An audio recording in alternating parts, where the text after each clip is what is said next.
No beating around the bush, you want to hear a story about how public hysteria and modern day witch hunts irreparably destroyed people's lives. Well, you're in the right place. Now first, I just need to give you a brief history of all the factors that coalesce to lead up to this situation, and then we'll get right into it. Now, brace yourself because this one gets quite dark and, well, pretty sad. In 1973, the movie The Exorcist came out, which at the time led to some rather visceral reactions in the theatre. The manager of the National Theatre in Westwood says that there indeed are at least a dozen people who faint or become ill during every showing. But The Exorcist is still drawing sellout houses for every performance, complete with lines around the block. And the controversy caused by this movie and its relation to the Christian faith led to renowned evangelist Billy Graham to denounce the film, which added more fuel to the fire.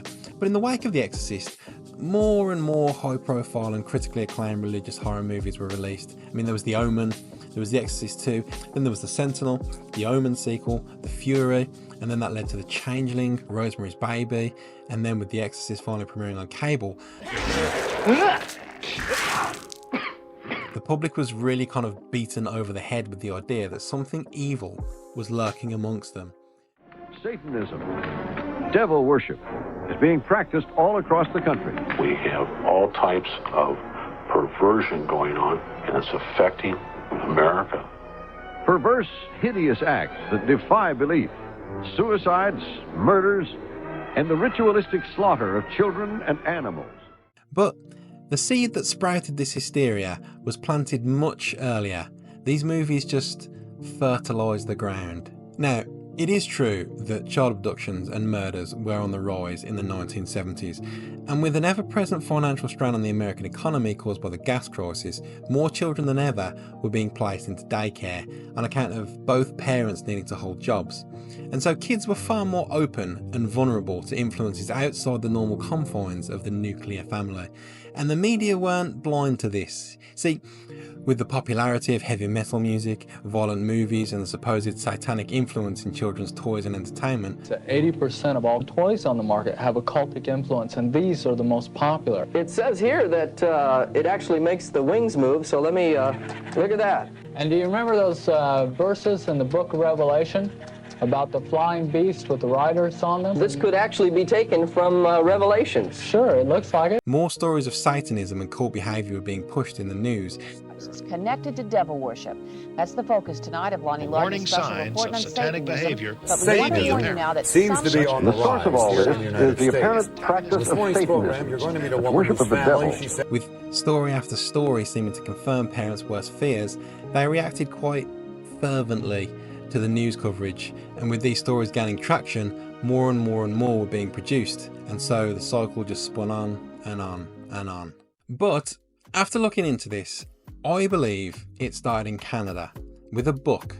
Now, this is Michelle Remembers, written by Canadian psychiatrist Lawrence Pazder, with the book revolving around therapy sessions with one of his patients, Michelle Smith. And through a technique known as recovered memory therapy, Pazder claimed to have uncovered shocking and disturbing events that took place in Michelle's past. And while using intense hypnosis, Pazder claimed to have revealed that Smith was abused as a 5-year-old in satanic rituals at the hands of her mother and many, many others, where they apparently summoned the devil himself. And during these rituals, she was locked in cages, sexually assaulted, witnessed human sacrifices, and a litany of other horrors, the memories of which had simply been repressed. And conveniently, with the intervention of the Holy Trinity of Jesus, the Archangel Michael, and the Virgin Mary, the scars of this abuse were completely removed. How convenient. The book is called Michelle Remembers. The authors are Michelle Smith and Lawrence Pazder, MD, who, acting as a psychiatrist, extracted from her bizarre childhood memories of Satan. Now, the book, Michelle Remembers, was a bestseller, and Pazder himself coined the term satanic ritual abuse to describe what Michelle had endured. And the publication of this book led to many similar books being published, all trying to capitalise on the craze. My next guest was used also in worshiping the devil, participated in human sacrifice rituals and cannibalism.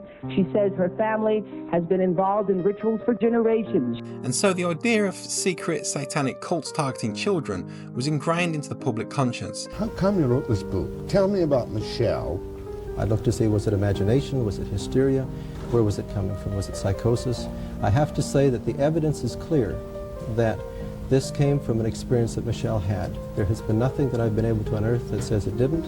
Now, you mentioned evidence which proved some of the early things you feel that happened to her as a small child in Victoria, BC. That's right. Michelle, can I ask you what it was that came out of your mind? The 14-month period of my life at age 5, where I was given to a group of people. They were adults doing things I couldn't understand and that frightened me, that they were involved in some type of satanic church or worship. You were then how old? 5 years old.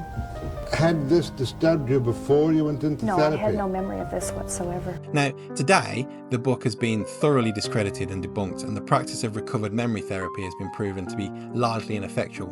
But at the time, people really believed this nonsensical drivel. What kind of group would you describe it as? A satanic group, yes. You said? They were certainly dedicated to doing a lot of seriously frightening and destructive things. Were you molested or injured or tortured in some way? Yes, I was physically hurt a lot. At one point, they placed me in a car and literally drove it over the side of a cliff.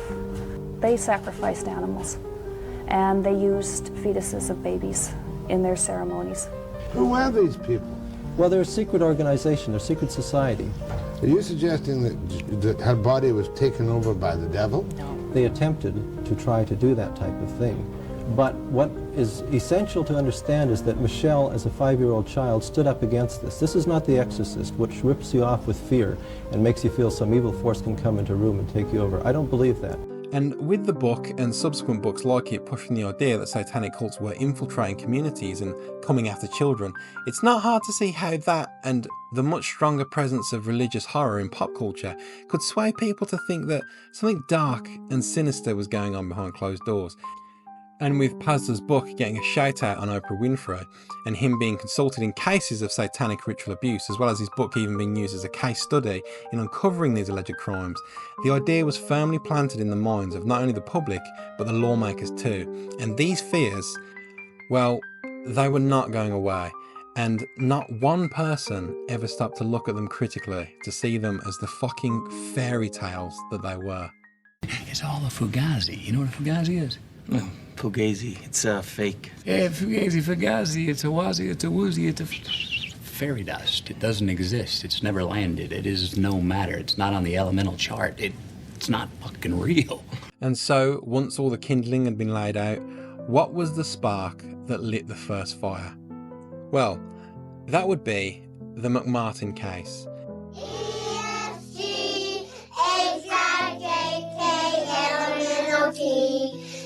The McMartin Preschool in Manhattan Beach, California. The scene, it is alleged, of one of the biggest and most bizarre cases of sexual abuse of children in anyone's memory. These pictures were taken in January 1984, just days before the school was closed. It is located in an upper middle-class suburb of Los Angeles called Manhattan Beach. What made this case so sensational, so gruesome, was the accusation that 41 youngsters over a 6-year period had not just been sexually molested, but had also been forced to participate in satanic rites and pornographic pictures. There were also charges that to keep the children quiet, animals had been mutilated before their eyes. To add to the sensationalism, the 7 people arrested were not only pillars of the community, they were also responsible for the children's welfare. So to begin, in 1983, Judy Johnson noticed a rash on her 2.5-year-old son's, how do I say this? On her 2.5-year-old son's behind? No. Bum? No. Bottom? No. Sorry, I just didn't like the idea of saying her 2.5-year-old son's asshole. No! Anyway, so Judy sees this rash and jumps to the conclusion that he had been abused at his preschool. Now, whether or not the little one initially confirmed or denied the abuse is in question, but he did point the finger at his preschool teacher. Now, Judy Johnson then made several more outlandish claims aimed at the preschool, including that they were killing animals. How on earth can you justify this? And torturing children, even flying. Now, why would she jump to such extreme conclusions and throw out these outlandish accusations? Well, the diagnosed schizophrenia and heavy self-medication with alcohol probably had some sway in her decision-making. Police Department. My name is Judy Johnson, and I want to report a crime. Yes, ma'am. My 2-year-old son has been molested at the McMurray preschool. The Manhattan Beach Police Department is a small department, and they had a female officer named Jane Hoag, who was kind of a tough old school cop, and so she interviewed that child. And the child, who was 2.5 years old, had said that Raymond Bucky had molested him.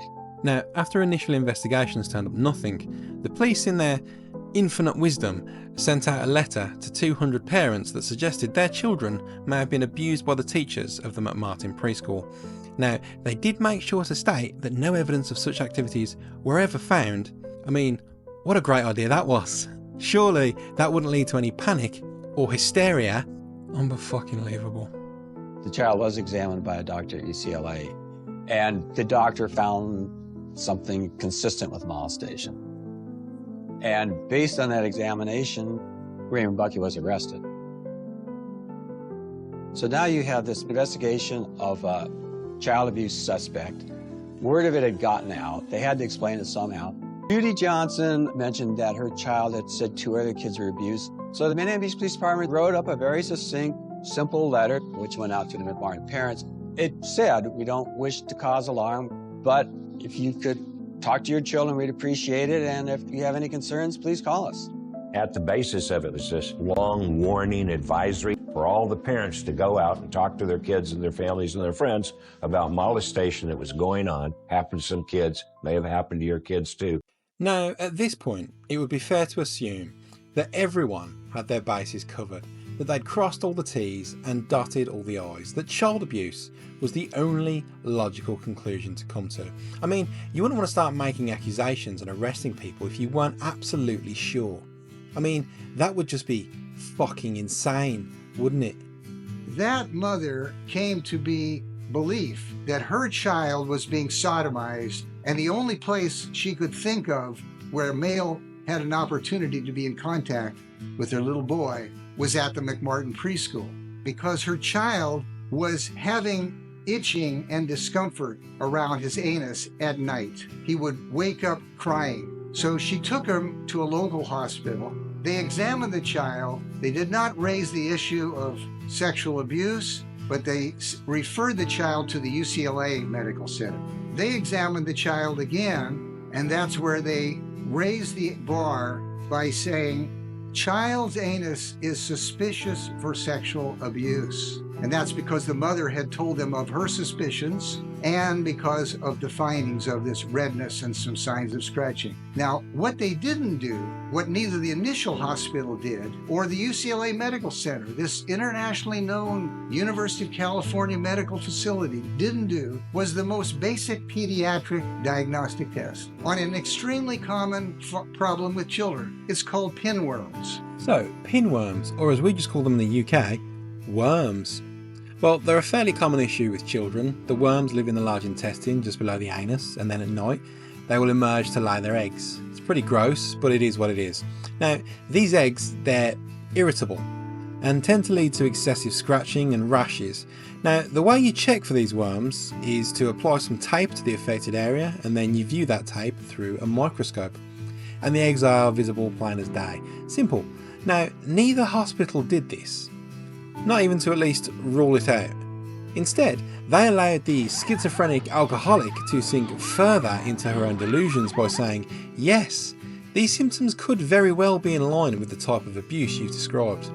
Now, you'd think ruling out all other options before partially affirming the worst case scenario would be standard practice, but I suppose the 80s were just a different time. 3 generations of McMartins were arrested. Grandmother Virginia, daughter Peggy McMartin Bucky, her son Raymond Bucky, his sister Peggy Ann Bucky, as well as 3 teachers. At their arraignment in April 1984, the prosecutor said the defendants were so dangerous they should be jailed without bail. 5 of them were. The parents of the children were incensed. The judge kept the bail high, partly on the grounds that these former teachers could be dangerous to children if released. They have been indicted, after all, on the belief that they sexually assaulted and terrorized more than 100 children in their care. So the suspect, Ray Buckey, for example, still faces an unprecedented $1 million bail. And the judge has indicated that he may not accept bail from them in the form of real estate, and that even their cash may be viewed as tainted and not accepted. So 7 people who were once respected in their community and have virtually no prior records are now in jail indefinitely, viewed by authorities as child molesters. So, to lay this all out, Judy's kid had a rash, and this couldn't have possibly been just a minor irritation cleared up with some skin cream. No, he was clearly sodomised by the devil. Satan had put his fingers to work and was tickling the taint of this poor child. I mean, surely the schizophrenic alcoholic mother isn't lost in her own hysterical wild imaginings. No, obviously there was devilry afoot. And who else to point the finger at than the elderly grandmother sporting her goofy earrings and smelling like herbal mints and her entire family of preschool teachers. I mean, how could we not see it before? These people are the lapdogs of Satan, and they will feed your child into the gaping maws of hell. I mean, Jesus Christ. And with the media reporting on this story being almost completely one-sided, I want them out of society forever. They should never, ever be allowed to be with other children or anybody else, for that matter. The Martin family were, for want of a better term, in a bit of a pickle. Now, it's not just that one mother pointed the finger. That would be lunacy. That was just the first rolling snowball that started the avalanche. You see, a lot of children were questioned, and they all eventually had roughly the same story of abuse and torture. Now, to understand how this happened, we need to look at the techniques used by this woman, Kee McFarlane. The evidence of abuse was largely developed by social worker Kee McFarlane, who used puppets to get the children who were between the ages of 2 and 6 to reveal what had happened. You're afraid. If you want to get it out of you, you can help yourself and you can help other children. If you're afraid to tell your parents, you can call us. We will help you tell it, and we'll help you tell your parents. So, in order to do that, I want to give you a brief summary of coercive and suggestive questioning and how it works to implant false memories. You see, unfortunately, the human mind is far more suggestible than we'd probably like to believe, and so it's not too hard that with enough gentle prodding that we can be led to believe things or even admit to things that simply didn't happen. See, if you present yourself as an expert, then trust tends to be granted with little question. And with some positive reinforcement and the introduction of key details that did take place to establish a baseline, you can start to work in smaller ideas and nudge a person's imagination to take over and fill in the blanks that you're setting up. You see, memory isn't perfect to begin with, it's not an exact snapshot. Your recall of an event will warp and fade over time, and after a while, it becomes more of an assumption of a moment that took place. Which means those assumptions can be guided and pushed into forming memories that can feel incredibly real. And with a child who is already far more susceptible to manipulation, this technique is far easier to employ. Now, I'm not suggesting that a bunch of clinicians maliciously implanted memories into a bunch of kids, because that's not quite what happened. But you see, when a supposed expert has the idea that something terrible has occurred to a child, it becomes their mission, I suppose, to make these children remember so their abusers can be brought to justice. I mean, it would just be the human thing to do after all. And so, if the child has no memory of the event, the clinician will help them find the missing memories by suggesting again and again that these events did take place, inviting them to imagine that the abuse was real and play out the events as if they did take place. We have heard it 100 times or more from children. The same things, the same games, the same descriptions. Then enforce the idea that other children have already said that the abuse did in fact happen, and that they wouldn't want to be silly and not remember like the other good and clever children. All right, Mr. Monkey, are you going to be stupid or are you going to be smart? Help us out here. Now, some people think you're stupid, Mr. Monkey. Mr. Monkey with the chicken. He can't remember any of the naked games, but we think we know a game that Mr. Monkey remembers. It's the naked movie star game. Do you remember that game? Or is your memory too bad? And then, as the child begins to play along, the clinician believes that they're reconstructing the memory, when in fact, they're just reacting to the constant suggestive questioning and overt reinforcement of the events that the clinician believes are real. And because of this, the clinician believes the memory is unlocked, the admission of abuse is on record, and the accusations can begin. It's pretty fucked. Here's Big Bird. Now what this little girl did was she squeaked once for no, and twice for yes. When Jennifer was touched at the school, was it a hand that touched her? No. Did Ray sometimes do yucky things to some of the kids? Sometimes people we like can touch kids in places that are uncomfortable and scary. Did you know that Ray did that to some of the kids? No. We don't want to hear any more no's. No, no, no, no, no! They met with me for an hour, and they were gone, out of my life and I out of theirs. The concept that somehow magically this could have turned them into children who came to believe that they were raped and sodomized is an incredible one to me. Babette Spittler was one of the defendants. A teacher at the school, she was charged with molestation and jailed for 2.5 months before the charges were dropped. She says McFarland brainwashed the children. She had no proof of anything when she interviewed any of those kids. But she didn't assume that anybody was innocent. She assumed we were all guilty. But the children in the interviews said that they had been... Do they really? Or are the puppets saying something happened after they'd been questioned and questioned and questioned? In the DA's office, all kinds of doubts developed, particularly about the fact that the mother of the first complaining child was psychotic, but they just kept on going. It was like the Titanic. It was like a roller coaster or a ship that just was out of control and couldn't stop. What happens then is the parents start to talk to their kids, and then they start to talk to each other, and then they start to compare notes, and pretty soon emotionally involved parents are engaging and leading in suggestive questioning of their child. Once these cases are contaminated, it's almost impossible to know with any degree of certainty what actually happened. It was obvious in the interviews that all kinds of techniques were highly suggestible, highly pressuring, and as capable of creating false memories of abuse in children, often permanent memories.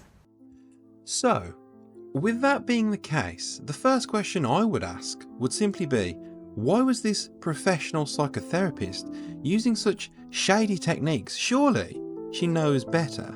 I mean, she's had all the relevant training, right? Well, it turns out that our little Miss Key McFarlane might have been bending the truth a little.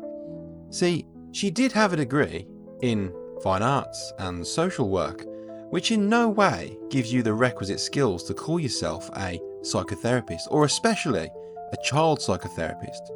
In fact, when it came to psychotherapy, she had 0 professional licenses. Well, oopsie daisy. It's a good thing no one suffered any legal, financial, or mental ramifications from all this. Oh no, wait a second. Aren't I just being the silliest little sausage? Because all of that happened, didn't it? Oh no. Now, in spite of the only evidence against the McMartin family and the 3 teachers that got roped into this was the interviews with the children that each lasted for over an hour and showed them denying the allegations until after the intense puppet show and the overt insistence that they were stupid and cowardly if they didn't accuse the teachers of abusing them. Well, apparently that didn't matter, and it seemed that in a lot of cases, if not all of them, the only footage that was shown to parents was the child agreeing that the abuse took place, and not them denying it and looking incredibly confused for 55 minutes while Key McFarlane got them to play with naked plushies and spun them stories about naked fashion shows and animal sacrifice. And I suppose that would go some way to explaining the judge's verdict on the defendant's bail. And the court does find that the public safety does justify the following bail given the great number of charges, the period of years over which the alleged conduct is to have occurred, the vulnerability of the victims and that class of victims, many children, dozens of children subjected to serious sexual acts. And the judge indicated he probably would not let the defendants put up real estate to bail out, and that he might even reject their cash on the grounds that it is money that these teachers earned while they were committing criminal acts. All of these questions and the pleas by the teachers are put off until April 6. Now, I fully understand the idea that if an individual is guilty of a particularly heinous crime, that the idea of granting them bail so they can still live freely for a time can be seen as an incredibly contentious issue, although it does fall in line with the tenet of innocent until proven guilty. But on the flip side, if you are innocent of the crimes that you've been accused of, then it can be your only avenue for freedom, of which, you deserve. But if the judge then makes the claim that you're unable to put up your property or your real estate to pay for the bail, and that he won't even accept your cash if you even had it, because it's tainted due to being earned while committing all of the crimes that you've been accused of, well, isn't that just assuming guilt right off the bat? Like, doesn't that go against the entire code of the American judicial system? I mean, it was a judge who said it, and I'm not a lawyer, but it does seem a bit weird. I set bail at $1 million. Well, I'll just put up my home as collateral. It's all I have. No, you can't do that, because you're clearly guilty. But it's my right to... You want to talk about rights? What about the children's rights not to be locked up in cages while you sacrifice animals to the devil, having fire orgies and flying around like a demon bat, you fucking monster? I'm going to make sure you go to prison in spite of the incredibly limited evidence, or in most cases, the complete lack thereof. So look forward to Cell Block C, where you're going to die screaming as you take cocks the size of Coke cans until you bleed to death, you fucking evil bastard. I mean, you can't argue with logic like that. It's just too sound. Meanwhile, the district attorney said his investigation is continuing full bore with the grand jury, and that 100 more kids are waiting in the wings to be interviewed. I asked him about the defense argument that those interviews were planting stories in the children's heads. Well, that's the standard defense in any type of child molestation case. And we see that in every single case, and I've seen that in cases that I tried when I was a trial deputy in this office. That's the standard defense, that the child has conjured this up, and for one reason or another. But based on the evidence that we have in this case, I am very confident that defense will not stand up. Now, the scary thing is, what this man is saying is that when you boil it down, the idea that what these children are saying just simply isn't true is ridiculous, and that defence simply will not stand up in court. Now, what exactly do you do against that argument? I mean, you can't prove a negative. It's insanity. And with more and more children being, well, I'll just say this, indoctrinated every day, the evidence just kept piling up, and more people turned against the McMartins as time went on. We have this idea of a nightmare scenario.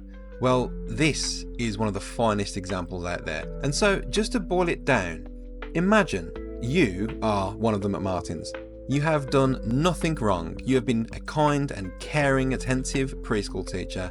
Then one day, an alcoholic, schizophrenic, accuses you of abusing their child, and then, a few months later, you're being held in prison with no chance of bail, and everyone on the outside world believes you have abused and tortured hundreds of kids in the name of Satan. I mean, it sounds insane, but it actually happened.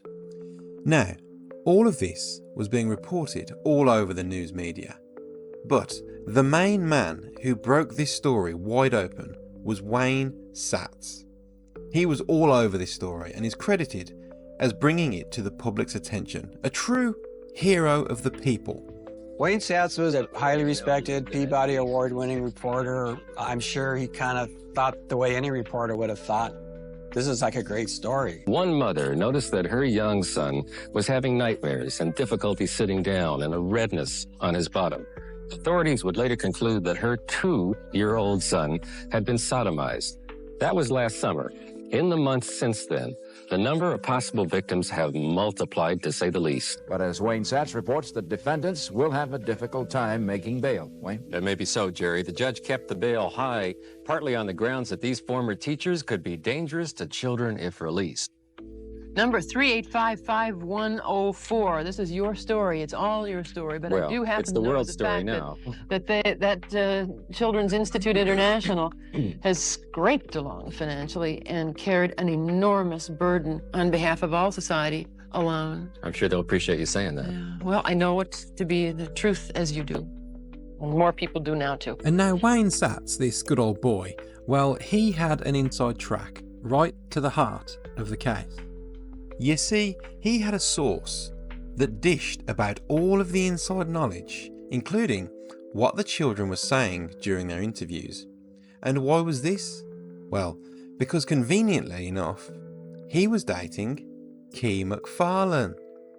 And so, this created a feedback loop where he would have her on his show spewing out all the dirty gossip and how she helped these kids process their trauma, and doing so, she would be showered with praise and labelled as a hero of the children, their angel dragging them up from the abyss. And Mr. Satz, well, he got to keep reporting all the juicy gossip he was getting from his girlfriend. It was mutually beneficial symbiosis. Of course, it was completely destroying innocent lives and planting false memories of abuse into children's heads, but damn did it sell well to the public, and they lapped it up. Wake up, America. This is your wake-up call. We believe the children because once upon a time, we were the children, and nobody believed us. That reporter had the inside information from the beginning on what these children were saying to the interviews. And it was blasted daily on Channel 7 in the most horrendous fashion. A child sexual abuse investigator should not talk to the media in advance of the court proceedings. Authorities now believe that at least 60 young children were victimized, and that the ultimate number could well be much greater. He, like the rest of the community, presumed guilt. That's when the case started to blow up. So, how were the McMartins going to get out of this living hell? Well, when the first cracks in the case started to rear their ugly heads, like the children's stories not being consistent, the initial accuser being a lunatic, and the prosecution withholding that fact, then all the tapes showing the preceding hour leading up to the children admitting to the abuse, where they vehemently denied it, were seen, then there was the complete lack of any physical evidence, the fact that one of the accused hadn't even been working at the school during the time of the abuse. Okay, let me roll things back. I mean, these were more than just cracks in the case, so I'll rephrase. When the several gaping chasms in the case were seen for the obvious red flags that they were, it became apparent that maybe this case wasn't all it had cracked up to be. And subsequently, one of the prosecutors flipped and leaked the information to the press, which is when the doubt really started to seep in. And after extensive searches to look for any evidence of the supposed crimes, nothing was ever found. No pornography that could be linked to the abuse that the children were describing has ever been found. There should have been little animal carcasses. There should have been bodily fluids all over the preschool. They didn't have any of that. So things slowly, and I mean slowly, were starting to turn around for the McMartin family and the two teachers that were accused alongside them. And then, in 1986, 2 years after they were arrested, a new district attorney took over the case and had the wherewithal to review the evidence, which was nothing aside from the tapes showing the supposed admissions from the children. And subsequently, all charges were dropped for Virginia McMartin, Peggy Ann Buckey, Mary Ann Jackson, Betty Ryder, and Babette Spittler. A review of those videotaped interviews led the current Los Angeles District Attorney Ira Reiner to drop all charges against 5 of the defendants. He dropped all charges against those 5, despite the fact that after an 18-month preliminary hearing, a judge had ordered all 7 defendants to stand trial. And What did Ira Reiner see on those videotapes? But what we had here were the social workers in questioning the children, asking very leading and very suggestive questions of the children. They'd have little Bobby sitting there, and they'd say to Bobby, did the bad teacher touch you in a yucky way in this place right here? And Bobby would say, no. And they would push a few times, and Bobby would continue to say no. Then they'd say, but wait a minute, Johnny has already told us that this happened. Now, you're just as smart as Johnny, aren't you? And after a little bit of this, then maybe Bobby would say, okay, he'd nod his head. Yeah, it happened that way. Now, Bobby hasn't supplied any details. He has been bawled out, if you will, or chastised because he isn't as smart as someone who allegedly has already told them about this. He has been rewarded with praise when he says, yes, it did happen.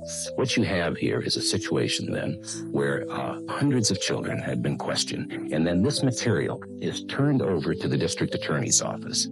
The district attorney then, at that time, without any investigation whatsoever, none at all, turns it over to the grand jury for indictment purposes. Not surprisingly, the grand jury indicted. Now, with that as a background, is it any surprise that you have the kind of case that developed? Certainly isn't.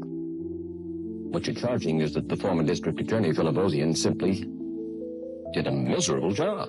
What he did is he charged people without any investigation whatsoever. This case was submitted to the grand jury without any investigation. The grand jury returned indictments, and that started the ball rolling. You're charging Philibosian with an unprofessional job. Well, that hardly begins to describe it. Now, just because these 5 women had their charges dropped, it doesn't mean that they came out of this situation unscathed. In fact, very, very, very far from it, because as a result of this case, they lost everything. What happened to your individual lives because of these charges? My character, my reputation has been destroyed. Ms. Jackson? We lost everything, almost everything that we had accumulated in 38 years of our married life. Where do I start? During the time I was in jail, the custody of my children were taken away from me. During my jail time, I called them on the phone what times I could, because that privilege was not given to me very often. Where were they? With my brother. They were taken from the school that we had placed them in and arrested. At the time, my son was 8. He was right there again. He was probably under arrest. Under arrest for what? He doesn't know for what. I don't know for what. I don't know why they took him into custody. I was behind bars if I was such a threat to him. Peggy? I, along with everyone else, lost every material possession that I had. I saw my family lose their home, their school, their bank account, everything. Everything went to attorneys, every last penny. I lost my career. I went 6 years to college to teach special ed, and the state has revoked my teaching credentials. And some of the children that have accused her she wasn't even in the school. How long were you at the school? That is the McMartin Case School. I was there 5 weeks in 1978 as a substitute teacher, and that's all I was there. And you, Miss Smith? 4 years. 4 years. And you were charged basically with doing what? Oral copulation on children and having children do it to me. At this point, only Raymond Buckey and his mother, Peggy Buckey, were still facing charges. Raymond Buckey has been held without bail in Los Angeles County Jail for the last 2.5 years. Why are you talking to us now? You've never spoken to a reporter before, my understanding. Now, Why are you talking now? I think it's time. Why? I think the tide is turning where people are stepping back out of the hysteria that grew out of this and looking at us. Wait a minute. There's too much here that can be disproved. And we want to see that person. People want to see, look at me, because I think everybody believes that they can look into someone's eyes and if I was the monster that I've been made out to be, everybody would have known it. You never had anything of a sexual nature take place between you, Ray, and any of these children? Never. I think some of the children have actually come to believe it happened. They've been told so many times, they've been reinforced by what they were led to say from the very beginning, that they can get up on the stand and say, yeah, Ray did that to me. Well, how did he do it? What position you're in? I don't remember. They can't give you any specifics because it never happened. To be led to say something at that young of age and to believe the adults that are around you that are reinforcing you to say it, you're going to believe it after a while. They've dropped the charges against 5 of the defendants. It's only you and your mother who are involved now. Yeah. Why? You know, you've got to have a scapegoat. Kept 2 people in jail for 2 years. You're going to back off now and say, oh, sorry, they're innocent too? It's an amazing fact how you can have the same evidence and the same children testifying against all 7, but you can say there's weak evidence against 5 of them. We know what's going to happen if you're found guilty by a jury. Yeah? You're going to go to prison for a long, long time, obviously. If I survive in there. What do you mean? They'd mark me. They'd mark me if I'm free or if I'm put in prison. If you're in prison, you're afraid that something could happen to you at the hands of the prison population. I'm not afraid. I'm aware of the reality of prison. And if you go free? They've ruined my life. I've watched them ruin my family. I've watched them ruin my mother and grandmother's lives. I've watched them ruin my sister's career. I was just starting at that school. I hadn't made up my mind of what I wanted to do in life. But they burned a scarlet letter on me that I can never get rid of. I don't know what kind of life I would have. I can't trust people anymore because I've seen it too much.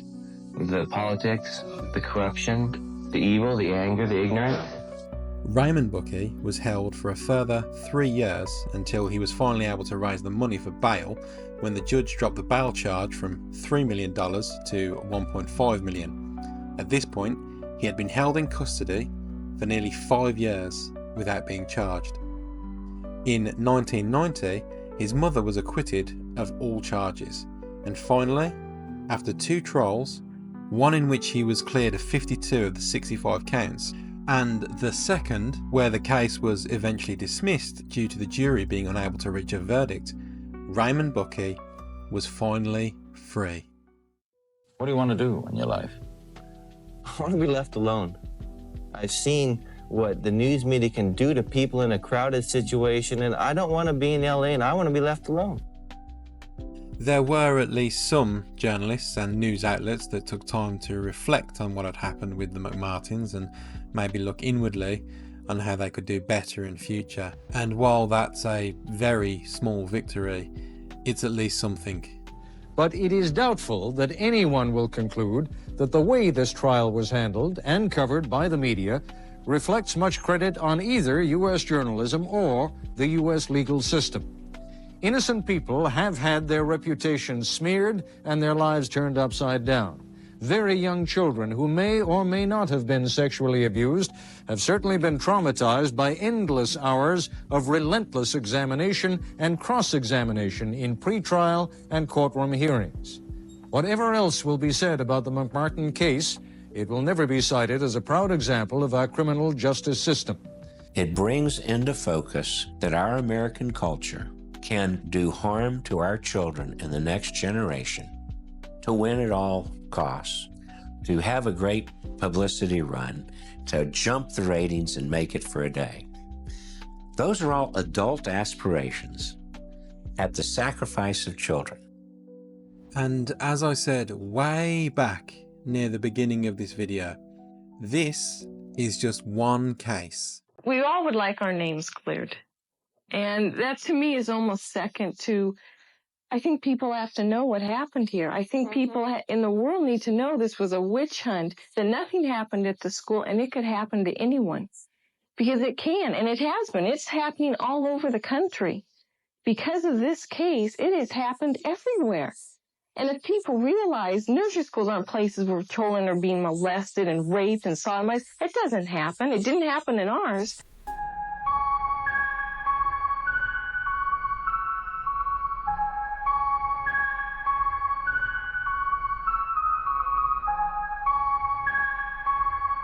For about 2 years in the early 90s, it was transformed from a family-friendly town just outside Saskatoon into Canada's most notorious address. Martinsville, it seemed, had become infested with devil worshippers, child sex abusers, maybe even satanic killers. All too weird to believe? Well, no, not at first, and not for a long time. For months and months, there was hell to pay as lives were turned upside down with arrests, sensational charges, trials. So, Martinsville, what happened? Well, it started with a mother noticing some irritation on her child's no-no parts at bath time, and so she suspected foul play. Now, the 2-year-old girl had just had a bout of diarrhea, but the mother thought the redness and irritation hinted at something more sinister.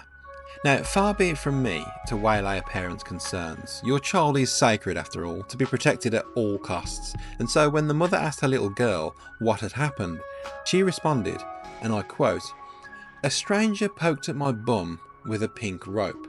Now, as alarming as that would be to hear from the mouth of your child, one has to wonder if this mother didn't question the logic there, because ignoring that a rope is limp by its very nature, and therefore using it as a poker would be a feat fit for a wizard. And then when you're ready, we will make it turn into a stiff rope. Look at that!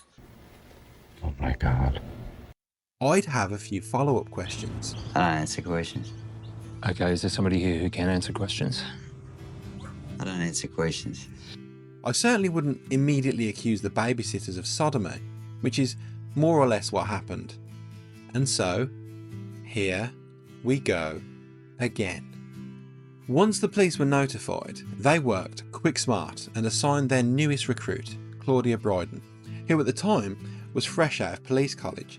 Now, I don't want to cast any shade on the fine folks over at Martinsville Police HQ, nor Claudia herself, but assigning your newest and therefore least experienced police constable might not have been the safest bet.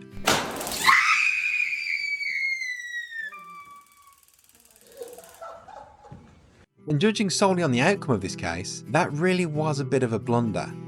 So, what Officer Bryden did was call around to all other parents that sent their children to the same babysitters and asked all of them the definitely not in any way incredibly alarming question: did the babysitters sodomise your kids? What did you say? Okay, so the conversation probably didn't go quite like that, but when you put the idea into several parents' heads that the babysitters might just be doing the naughty business with their children, then well, suffice it to say, you're going to start a bit of a panic. Harry!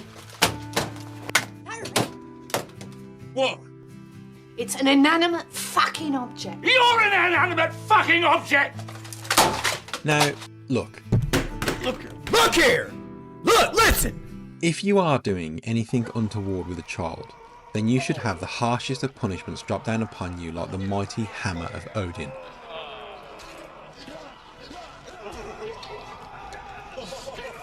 I mean, that goes without saying, obviously.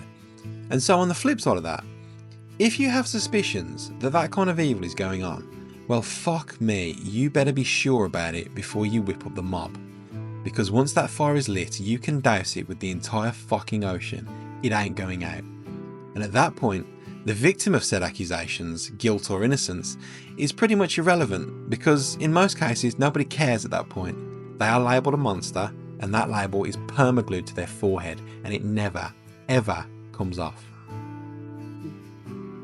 Gary.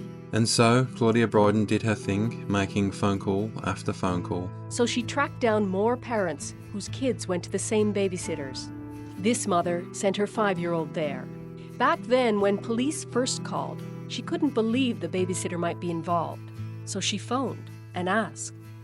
And I can remember being on the phone and I'm just crying and I'm saying, tell me that it's not true. You know, nothing happened, you know. And of course, you know, all that they could say was, no, nothing's going on. They don't know what they're talking about. Now, I imagine that if you're told that the babysitters might be doing something illicit with the children, you might confront them, you know, call them on the phone like this lady did, or, you know, just confront them outright in the street. And I always wondered, when you ask the question, what exactly are you doing with these kids? What do you expect them to say?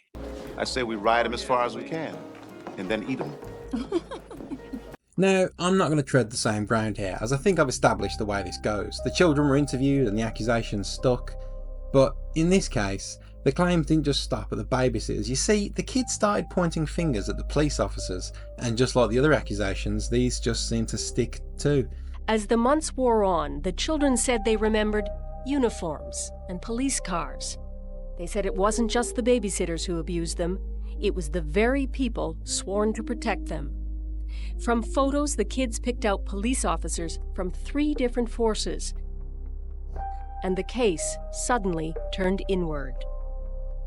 And hysteria began to spread, and then soon after that, the town believed that there was a powerful satanic cult working the area called the Brotherhood of the Ram, and that children were being dragged to a place known as the Devil's Church, and all kinds of horrific acts were inflicted upon them there.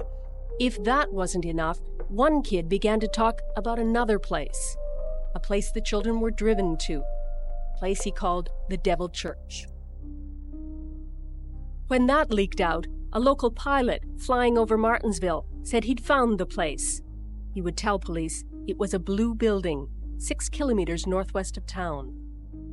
Inside the Devil Church, one kid said he was stripped naked, hoisted in a cage, and poked at. Still others said an axe handle was shoved up their bottoms. Several kids said they were stuffed in a freezer, and one said he was abused on a waterbed. And they were threatened never to tell their parents. People were terrified, but for those accused it was, well, much, much worse. They were arrested, charged and forced to stay out of the town while the slow gears of the Canadian justice system rolled on. And they did, indeed, roll on. This is footage where one of the officers accused is informed of the accusations against him. What is it then? There's something going on there. That was the original theory. Okay, well then you know. You would have no, I scanned it. Sean. Accuse me that shit. I'm not threatening you. I'm telling you. Don't you threaten me. And don't tell me that I'm involved in Martinsville. Okay. You know what I feel like doing right now? I'm gonna pop you one. Okay? Trusting us. Yeah, I'm gonna pop you one. There's nothing I can do to change your mind. You think it's there, but it's not there. Yeah. There's no the same nation. See? It's not there. It's not there. I've often wondered about people being accused of something they've never done. Terry, there's nothing there. I've never done anything like that. You can literally see the moment where he realises that his life is ruined. It's really rough. You cool? It's alright. Just scared. Terry, I'm scared. Okay. I mean, he's literally having a panic attack, and to be honest, who wouldn't? I mean, what do you even do in that situation?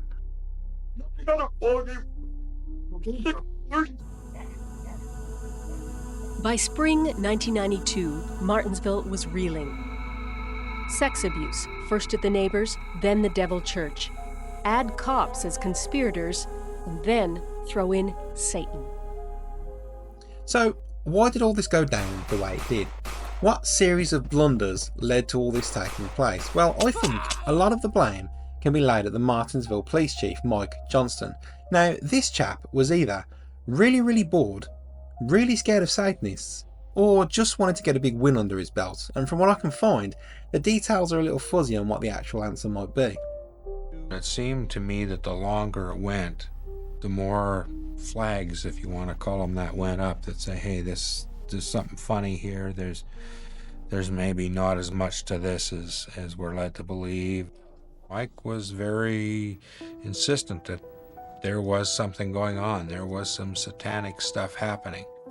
We're talking sexual assaults, sexual interference, unlawful confinements, point firearms, assaults, aggravated assaults.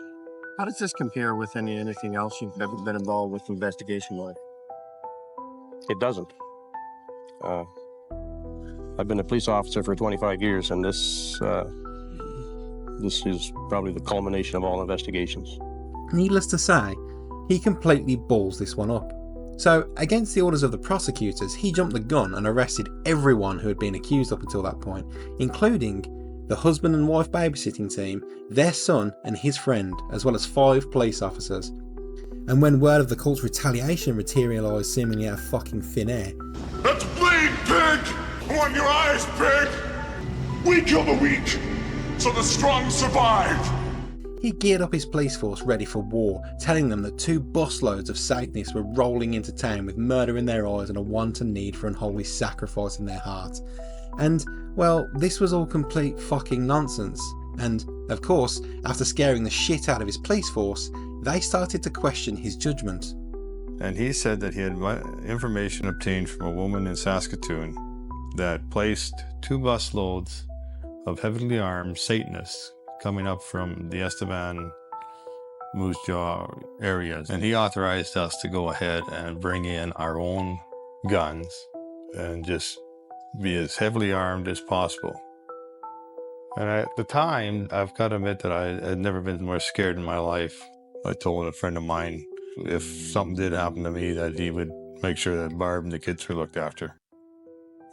It just became more and more ludicrous. And if Mike Johnson had actually believed this, then he was setting us up to go down and go down really hard.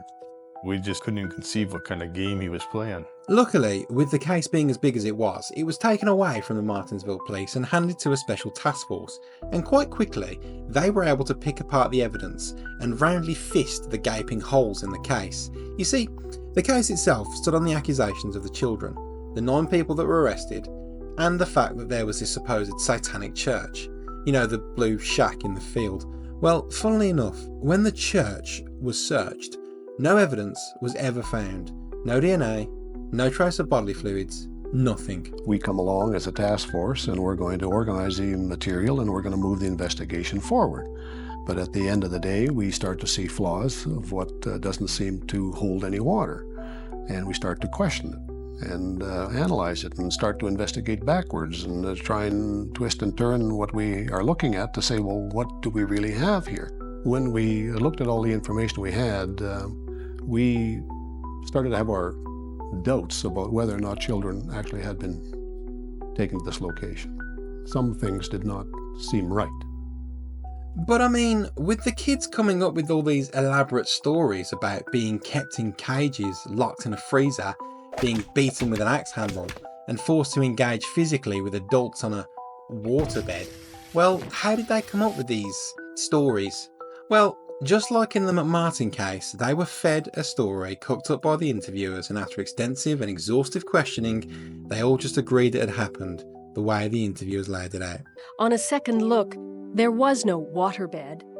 The freezer was used for storing meat, the axe for cutting wood, and the cage to house newly hatched chicks. In fact, none of the kids had ever been there, so how did they come up with their stories? Have you seen that building? Turns out, early in the investigation, they were shown pictures of the blue building and the things inside, and over the months the kids began generating stories about them. And the same goes for the suspects. The kids were just shown pictures and started pointing people out. Luckily, the task force saw this for what it was and cleared these people before anything got too far. We had some names given to us as potential suspects that hadn't yet been pursued in this investigation, and this was some of the new work that we were going to pursue. When we talked to these people, we realized that something's not right. That some of the identifications just were wrong. You became reclusive in so much as we didn't leave our home, and anytime somebody would drive on our property, the dog would bark, and you'd think, is this the time? Is this the moment when the insanity goes beyond where it has already been? And I actually think that had the task force not got involved in this, and had those people not had the strength of their convictions to do the right things for the right reasons, we could have seen people go to jail that had no business being there. And that's a sad comment on our justice system. And the children's interviews were seen for the farce that they were. The old reliable of leading and suggestive questioning, and heavy praise when the interviewers got just the answers they were looking for.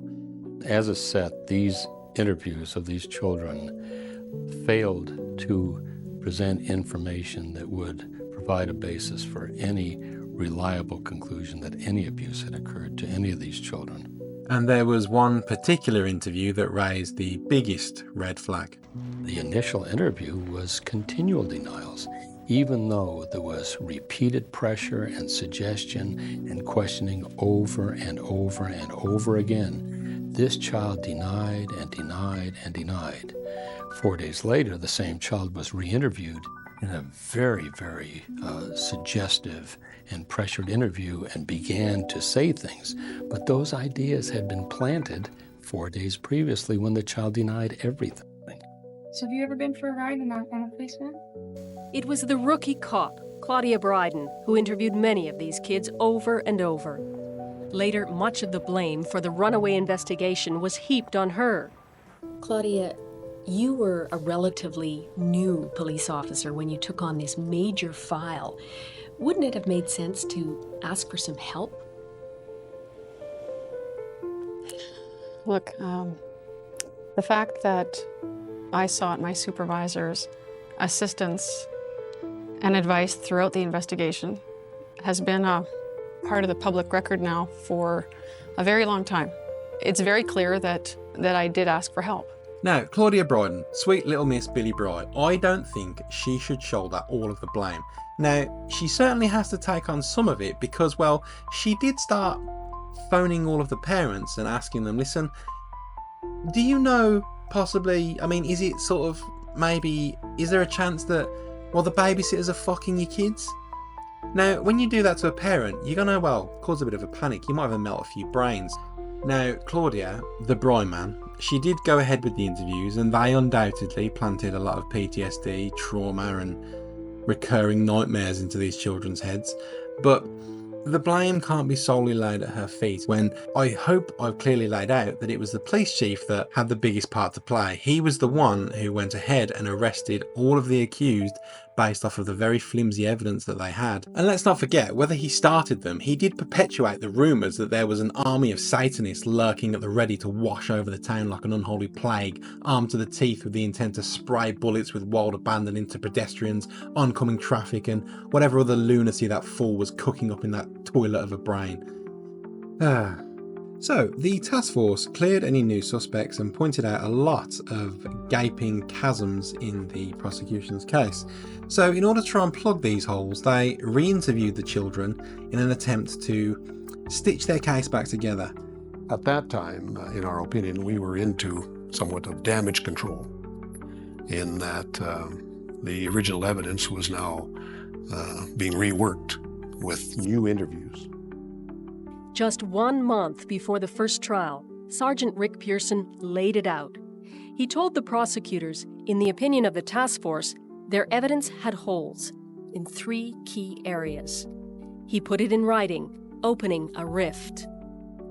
So, John Popowich's trial. Now, in spite of accusing him of all sorts of unnatural evils that he had supposedly committed against them, his accusers were unable to pick him out of a lineup in court, and so the judge ruled it as a case of mistaken identity, and he was released.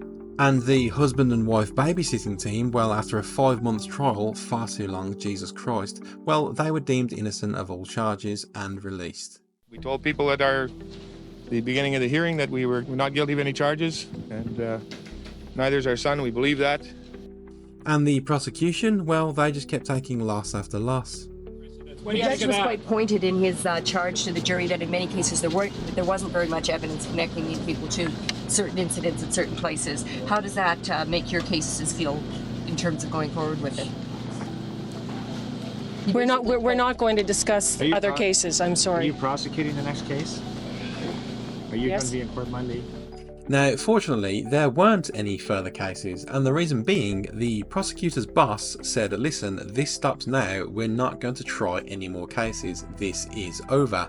Saskatchewan Justice has announced that a stay of proceedings has been filed with respect to the remaining 4 adults charged in the Martinsville case. So at least someone on that side was seeing sense. And so this left the entire Martinsville case in ruins. Thank God. With no more of the accused being brought to trial and the prosecution bowing out, the Martinsville case was well and truly over. But this wasn't a happy ending, as the lives of those accused were forever ruined, their reputations were tarnished, and they never fully recovered. 10 years later, the Martinsville case won't go away. Pedophiles, or so the town thought, and no punishment could be too severe. Ron Sterling was a pariah, head of a family that preyed on kids. And this walk would be played over and over on television. You want to get out of my yard right now? Ron Sterling was not guilty, but he paid a high price anyway. That they could believe that we could do anything like that to their children hurts beyond belief. He and his wife, Linda, lost their home in Martinsville. They started over in Prince Albert. Once he was deputy head of a correctional center. Now he drives a cab. This is one of the most terrible charges you can face. As far as I'm concerned, it's even worse than murder. Murder, there's some excuse for that people seem to accept. This, there is no excuse for. How do you get over something like this? Our lives are gone. Our reputation is gone. My job is gone. Have you ever thought of moving out of Saskatchewan? No. Why? Where am I going to go? What am I going to do? Why would I want to go someplace else? Somewhere where you're more anonymous? You're not anonymous anywhere.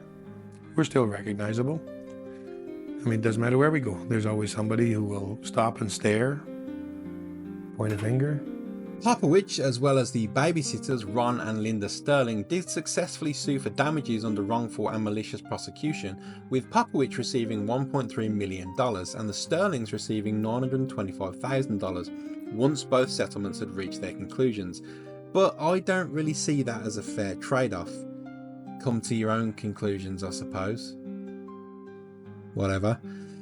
John Popowich can never escape the memories of Martinsville. He was the Saskatoon police officer who 10 years ago was named as a child abuser. Once you're fingered for as a sexual pervert or a predator of any kind, anything to do with kids and sexual assaults, you're dust. It doesn't matter what happens. As soon as you got that label, you're dust. Try to explain to Terry that as one policeman to another, I wasn't there, didn't do anything.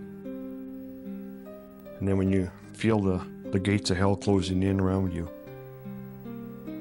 you explain what you can, how you can, and if you get emotional, which I obviously did, you're fighting for your life. His family stuck by him as he went to court and the case against him dissolved. But he ended up in hospital with a breakdown. I'm going to be on medication for the rest of my life. I will never be able to lead a normal life like you can or anybody else. Come and go as they please. I still got to watch where I go. I still got to watch what I do. And there's still a lot of people out there who point fingers and say I'm guilty. So, that was two of the more prominent cases where public hysteria surrounding the satanic panic led to messy trials, life ruination, and, I imagine, ongoing trauma.